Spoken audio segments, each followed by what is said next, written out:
दोस्तों, क्या आपको पता है कि अधिकतर लोग एयरफोर्स का एग्ज़ाम फर्स्ट अटेम्प्ट में क्यों नहीं क्लियर कर पाते।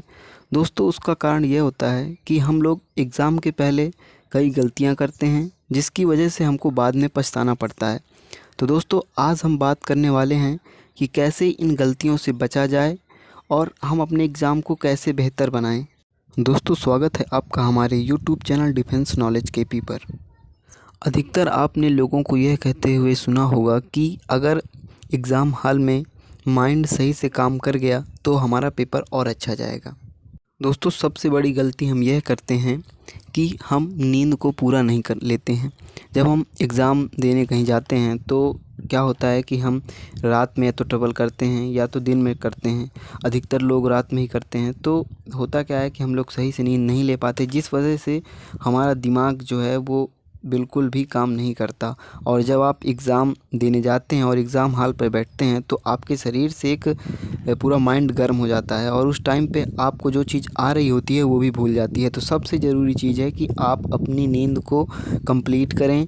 आप रात में ट्रैवल कर रहे हैं या दिन में कर रहे हैं, कुछ भी हो, आपको अपनी नींद को ख़राब नहीं करना, क्योंकि दिमाग अगर आपका सही से काम नहीं करेगा तो आपकी तैयारी पूरी व्यर्थ चली जाएगी। और दूसरी जो हम सबसे बड़ी गलती करते हैं कि एग्ज़ाम के पहले हम सोचते बहुत हैं, अपने माइंड को बिल्कुल भी शांत नहीं रखते। सोचते क्या हैं कि अगर हम फेल हो गए तो क्या होगा, अगर हम एग्ज़ाम नहीं निकाल पाए तो क्या होगा, और अगर हमारा एग्ज़ाम नहीं निकलेगा तो घर वाले क्या कहेंगे, पड़ोस वाले क्या कहेंगे। इस सोच की वजह से हम अपने दिमाग को बार बार तड़पाते हैं और बार बार यह साबित करते हैं कि हम नहीं कर पाएंगे, क्योंकि निगेटिविटी हमारे पहले से ही हावी हो जाती है। और जब निगेटिविटी आपके ऊपर हावी हो गई तो फिर आपका एग्ज़ाम तो सही जाना ही नहीं है। तो इस वजह से ये फालतू की चीज़ें बिल्कुल भी मत सोचें, सिर्फ पॉजिटिव रहें और पेपर को ताकि आप सही से फोड़ सकें। दोस्तों, तीसरी जो सबसे बड़ी गलती हम लोग करते हैं वह होती है कि एग्ज़ाम सेंटर के पहले हमको कई नए दोस्त मिलते हैं और वहाँ पे क्या होता है कि हम अपनी तैयारी की कंपैरिजन करने लगते हैं कि आपने दोस्त कितने अटेम्प्ट दिए और आपने कितनी बार में आपका एग्ज़ाम है, कितना कौन सा अटेम्प्ट है। ये सारी चीज़ें हम जब एक दूसरे से कंपैरिजन करते हैं तो कभी तो हम अपने आप को बेहतर पाते हैं और कभी जब दूसरे से हम कंपैरिजन करते हैं तो उससे हम अपने आप को कम पाते हैं। तो होता क्या है कि ये जो हम कंपैरिजन करते हैं इससे कोई ख़ास फ़ायदा नहीं होता। हमारे दिमाग में अगर हम किसी से कम हैं तो दिमाग में एक निगेटिविटी बैठती है, जिस वजह से पहले ही बैठ जाता है कि हम बेहतर नहीं हैं और हम बेहतर नहीं कर सकते।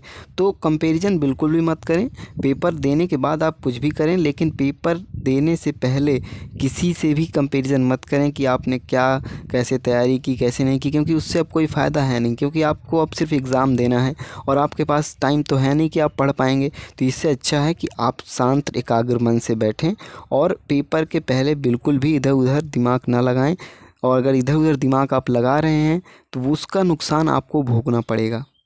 दोस्तों, हम उम्मीद करते हैं कि आप सभी बेहतर ढंग से एग्ज़ाम देंगे अपनी तैयारी के अकॉर्डिंग और आप सभी लोग एग्ज़ाम क्लियर करेंगे। आप सभी लोगों को बेस्ट ऑफ लक और इंडियन एयरफोर्स का आप नाम रोशन करेंगे। जब वहाँ पे जाएंगे आप अपने गांव का नाम रोशन करेंगे, आप अपना नाम रोशन करेंगे। तो दोस्तों, बिल्कुल डरे नहीं और बिना डरे एग्ज़ाम दें और फल की इच्छा बिल्कुल भी मत करें, क्योंकि फल तो आपको बाद में मिलेगा ही। जय हिंद दोस्तों।